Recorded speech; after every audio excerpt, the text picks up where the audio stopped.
شادی کا موقع آ گیا، ارے شادی کے موقع پر تو ہم اپنی مرضی کریں گے، تو اس کا مطلب یہ ہوا کہ زندگی کے اس شعبے کے اندر اس نے کیا کیا ہے، اس نے اپنے نفس کو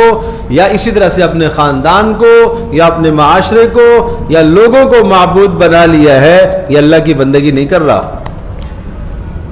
یہ اللہ تبارک و تعالیٰ کا عابد، اللہ کی بندگی کرنے والا ہے نماز کی حد تک، یہ اللہ کی بندگی کرنے والا ہے روزے کی حد تک، یہ اللہ کی بندگی کرنے والا ہے زکوٰۃ اور حج کی حد تک، معاشرتی زندگی میں اللہ کی بندگی کرنے والا نہیں ہے۔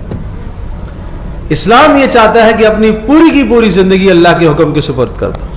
اس لیے آپ بنی اسرائیل کی سورہ بنی اسرائیل کی وہ آیت وَقَضَىٰ رَبُّكَ أَلَّا تَعْبُدُوا إِلَّا إِيَّاهُ، اور جہاں پر بھی یہ بات آتی ہے کہ صرف اللہ کی بندگی کرو، معنی یہ ہے اللہ کے حکم کو